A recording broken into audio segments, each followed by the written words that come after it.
So, how did you meet Kevin Campos? Kevin Campos, from an introduction from Carissa. Carissa is one of our lovely female singers. We have 3 singers: Carissa, Kevin, Vanessa. He said, "Yes, I know a male who can help us out," because they all work together at Musicians Institute.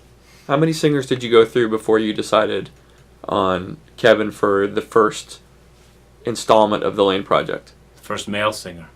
Actually, only 2 people auditioned. And we threw a song at him with no preparation, and I could see immediately that Kevin was the one. What is it about his voice that you thought fit your lyrical content? The songs are driven by the lyrics and the sentiment, so we were not looking for a heavy metal singer or a real strong rock singer, and Kevin's a crooner. Hope he won't be offended by that.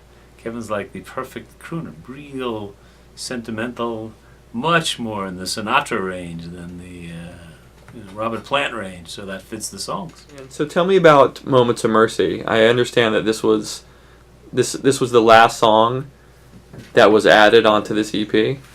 As always, you think you're finished and then you write another song, and then you persuade all the people around you that you've got to add this one song to the project. And that's an uphill battle, believe me.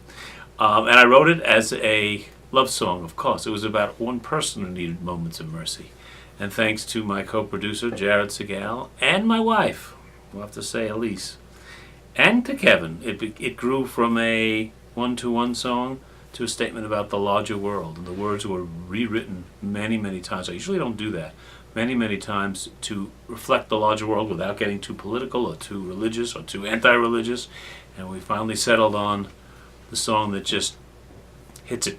Home run. Are you the guy that wakes up in the middle of the night with an idea? Are you scribbling lyrics on the back of bills? What kind of writer are you? It's not so much middle of the night, but I do wake up. Doesn't wake me from sleep, but I do wake up sometimes with an idea. I go for, if I'm lucky enough, I go for a title. And if the title has enough passion behind it, or enough originality behind it, the odds are that your launching pad, the song, is going to have a much better trajectory. Do you think that you have to have a broken heart to be a good songwriter? Yes. Yes, it doesn't have to be a one-on-one love heart. There has to be something in your childhood, usually, that has some element of tragedy that you may not even be aware of. People often don't focus on this, but I don't think it's a coincidence that neither John nor Paul had a mother throughout their entire adolescence. They had different levels of when their moms died and different relationships with their mother. It's not a coincidence that if you throw in Jimi Hendrix, who only met his mother once, I don't think it met, saw her in a hospital one time only. 3, by any standards, 3 of the 5 greatest rock musicians of all time, all are missing the mom element there. Some tragedy happened. If you just have a tragedy in romance when you're already a teenager or beyond, I'm not sure that'll do it. There has to be something at a younger age, and some other there's many other factors that combine to make talent. That would be that wouldn't be a webisode. That would be a PBS 3-hour special, which I'd be glad to pontificate about at some other time. One of the questions that I'm sure people are wondering is why now? Why are you doing this now? I believe, and I want to get on this train, a true musician has no choice. You don't have a choice of, I think I'll become an accountant. I think I'll do something else. You have no choice. These songs occur, and we craft them and we fix them, but they're here. There's really no option.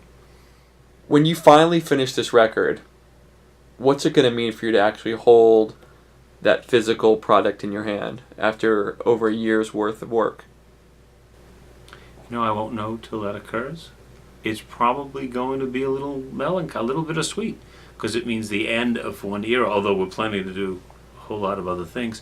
There's a certain finality to it, like with anything else. When you wrap any project, sometimes there's a little bit of a sadness to it. I can't just say it'll be, unadulterated glee. Or maybe it's just my melancholy, but I'm not a melancholy person, so that can't be the answer. I think it's just the finality of it will finally hit us, and that'll be interesting. I'll wake up the next day with a new song and go, come on guys, we gotta go, we gotta get in here.